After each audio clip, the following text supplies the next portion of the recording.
Hey, it's Pat and Tom, and it's Bet on a Vet time, and we're really, really happy to have this guy with us. We've known his dad for a little bit, Josh Soto. Josh, how are you? Good. How are you both doing? Really good, thank you. Josh, I got to just say right off the bat, your mustache is like top shelf. Just awesome. I'm Thank glad you. we're doing the interview just so I could see that mustache.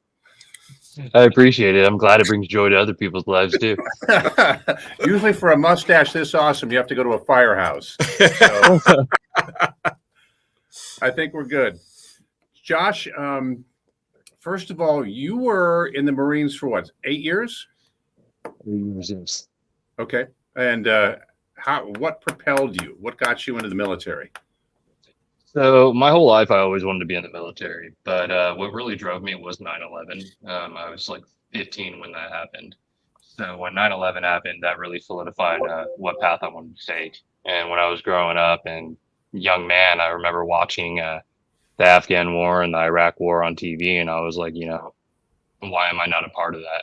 I need to be out there and I need to be doing my part. So I joined the United States Marine Corps and I joined as a rifleman, an infantryman, 0311, and ended up fighting for my country on in two different war zones and actually contributing a lot to the fight. So yeah, when you say two different war zones, because we want to get to your business is unique, and wait till you hear what Josh does.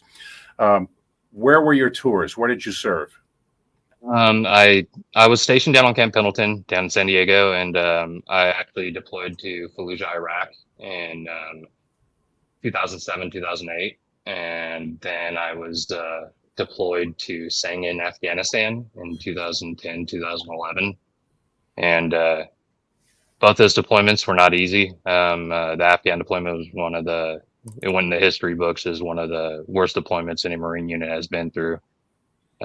With the amount of casualties that we lost out there. But we did our job to what it was entitled, and we did a great job at it.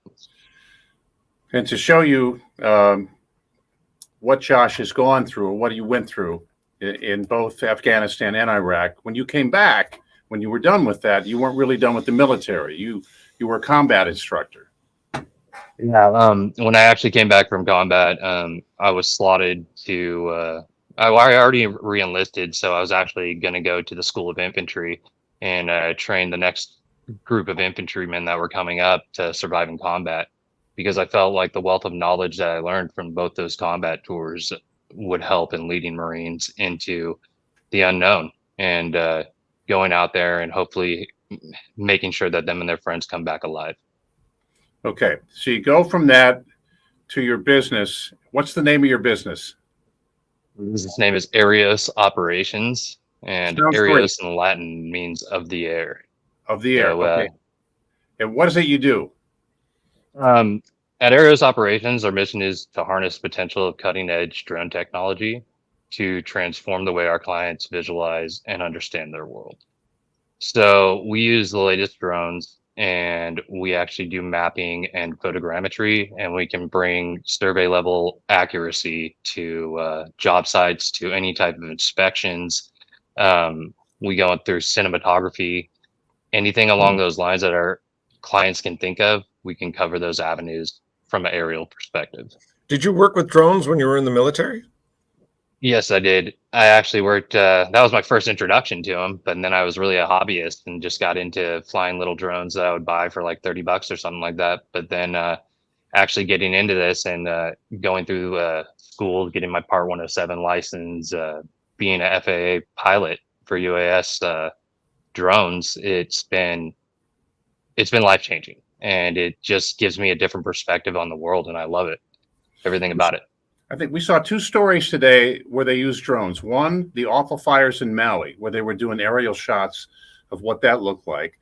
And then the other, these shark attacks in New York, and the New York Police Department using drones to try to get a handle on that.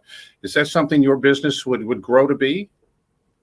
I would love it to go to be like that, because I mean, ultimately, my goal is to be able to use LiDAR and have that attached to a drone, which is light direction and ranging, and be able to actually go out and help with our failing infrastructure and help with the levee systems and stuff along the lines of that, to where I can actually get those get the upkeep on that's needed to where we can actually prevent future disasters.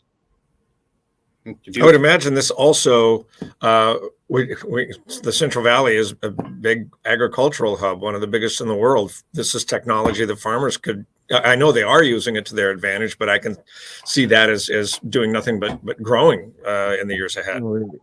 It is, especially with the new, they put multispectral cameras out, which now can actually, it feeds off the chlorophyll in the actual plants. So it can tell you what the health of the plants, it can tell you everything.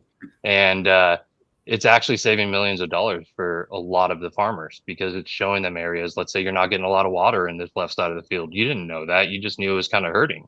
Now we can actually show you that with our drones and actually show that potential to actually save you money. Josh, you also teach people how to fly them?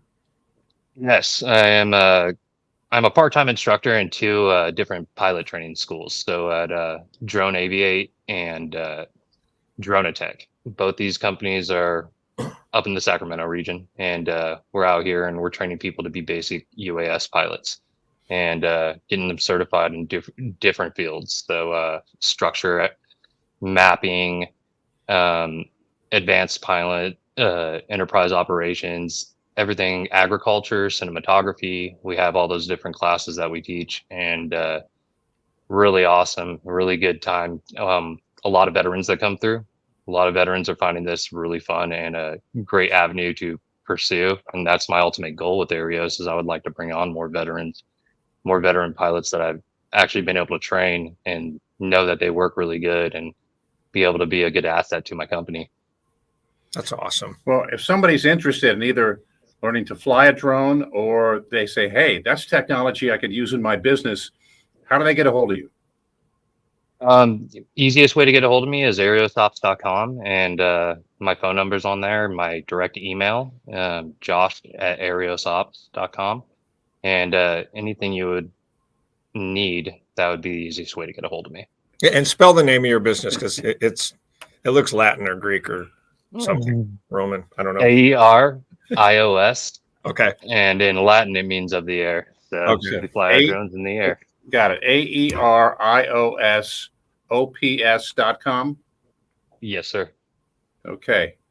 Well, Josh, this has been beyond interesting. Yeah. For us. I really feel like, and I don't know anything about it, like the drone technology is just really kind of starting out. It is actually. So right now you're looking at a market worldwide that's a $12.8 billion market, but they expect by 2025 to be a $78 billion market. And then by 2029, it'd be a $180 billion market worldwide. You know, and maybe one untapped market for you might be dudes like me who are going bald on top of their head. And you could do little drone surveillance to show, you know, like where the comb over needs to be, or maybe where the implants go. What? Drone hair restoration. Drone. That would be amazing. See, we got an idea right there. We could hit that. We just came up with Plan B. Fully map out the cranium. Yeah. Josh, thank you so much. Great talking to you today. Thank you, Pat and Tom. I really appreciate you having me. You got it. Thanks, Josh. Yeah. Well, take care. All right. You too. Bye.